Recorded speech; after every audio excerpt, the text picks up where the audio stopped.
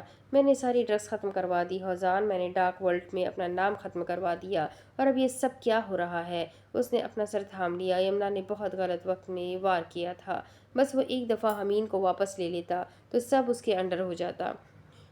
وہ برائی کی جڑ کو ختم کر کے ایک نئی زندگی شروع کرنے والا تھا، لیکن حمین نے آخری وقت میں سب برباد کر دیا۔ تجھے ایک ہی دھندا ملا تھا کرنے کے لیے، ایسا بھی کیا جنون تھا جو تجھے اپنی جان خطرے میں ڈالنے کا شوق چڑھا تھا؟ ہوزان کو الگ غصہ تھا۔ وہ دونوں طرف سے پھنس رہا تھا، اور مائسا اسے کیسے سنبھالے گا وہ؟ ہوزان تو کمشنر کو کوئی بھی ایکشن یا اسٹیپ لینے سے روک۔ میں ہر چیز کا ازالہ کروں گا، میں بس مائسا کو معلوم نہ ہو۔ اس کی بے رخی میں برداشت نہیں کر سکتا، تو جانتا ہے نا۔ حرمان کو سمجھ نہ آئی کہ وہ کیا کرے اور کیا نہ کرے۔ کمشنر مجھے بغیر بتائے کوئی ایکشن نہیں لیں گے، بس تو آگے کا سوچ اور مائسا کو چھوڑ، اسے گھر جانے دے۔ ہوزان صحیح کہہ رہا تھا، محل میں رکھنے کا مطلب مائسا کو خطرے میں ڈالنا تھا۔ مزید آدھا گھنٹہ انہوں نے اسی ٹاپک کو ڈسکس کیا، پھر ہوزان چلا گیا اور حرمان ڈائننگ ہال کی جانب بڑھا۔ دروازہ کھولا اور سامنے ہی مائسا کو ابھی تک گمسم سا بیٹھے پایا۔ چلو میرے ساتھ۔ وہ مائسا کے سر پر کھڑا تھا اور مائسا کو ایک ہی سطر 3 دفعہ سنائی دی۔ کہاں لے جا رہے ہو مجھے؟ خوف ابھی تک برقرار تھا، دل چاہ رہا تھا یہاں سے بھاگ جائے، اس شخص کی نظروں سے دور ہو جائے۔ حویلی واپس جانا چاہتی ہو کہ نہیں؟ وہ الجھا ہوا دکھائی دے رہا تھا۔ ہاں جانا ہے، حاضر جواب آیا۔ تو اٹھو پھر تمہیں چھوڑ آؤں۔ مائسا کرسی چھوڑ اٹھی۔ براٹوا آگے بڑھ گیا اور مائسا اس کا تعاقب کرنے لگی۔ پھر وہ گاڑی میں بیٹھا، مائسا پیچھے بیٹھ گئی۔ سارا سفر خاموشی میں گزرا۔ حویلی کے قریب پہنچتے مائسا نے سکھ کا سانس لیا۔ ہمارے راستے الگ ہوئے۔ براٹوا کی بھاری آواز گاڑی میں ابھری۔ وہ پیچھے مڑا اور ہاتھ میں پکڑا مائسا کا موبائل اسے تھمایا۔ تو مائسا موبائل پکڑتی فوراً سے گاڑی سے اتر گئی اور بڑے بڑے قدم اٹھاتی حویلی میں انٹر ہوئی۔ اس کے عین توقع سب ہال میں ہی بیٹھے تھے، لیکن ہوزان نے انٹرنس پر ہی اسے روکتے کچھ کہا۔ تھینک گاڈ مائسا تم آ گئی۔ اس نے مائسا کو اپنے حصار میں لیا۔ میں نے گھر میں سب کو یہی بولا تھا کہ تم شادی اٹینڈ کرنے گئی ہو تو تم بھی یہی کہنا۔ وہ پیچھے ہٹا تو نگین بیگم نے اسے اپنے سینے سے لگایا۔ میری بچی آ گئی، کیسا گزرا فنکشن؟ اچھا تھا ماما، آواز تھکی تھی۔ مائسا ابھی ہم آپ کی ہی بات کر رہے تھے۔ فریال بیگم نے اسے اپنے ساتھ لگایا۔ کیوں بول جی؟ بھائی ایجے اور اینا کے نکاح کی پلاننگ ہو رہی تھی، بس میری بچی کا انتظار تھا۔ اب مائسا کے بغیر تو کوئی پلاننگ نہیں ہو سکتی، آفندی نے خوشحال لہجے میں کہتے اس کے سر پر ہاتھ رکھا۔ پھر وہ بی جان سے ملی اور اس دوران اس کی نگاہیں حرمان کو ڈھونڈ رہی تھی۔ پھر جلد ہی وہ سر درد کا بہانہ لگاتی ہوئی کمرے میں آ گئی۔ وہ کمرے میں داخل ہوئی، جسم کا روا روا درد کرنے لگا۔ وہ بیڈ پر لیٹی اور نہ جانے کب نیند اس پر مہربان ہو گئی۔ اب اس کے آگے کی کہانی میں آپ کو اگلی ویڈیو میں سناتی ہوں کہ آگے کیا ہوگا۔ یہ جاننے کے لیے میرے ساتھ بنے رہے۔ ویڈیو کو لائک کریں، چینل کو سبسکرائب کریں، بیل آئیکن کو ضرور دبائیں۔ تو ملتے ہیں اگلی ویڈیو میں، تب تک کے لیے اپنا خوب سارا خیال رکھیں، مجھے بھی دعا میں یاد رکھیں۔ اللہ حافظ۔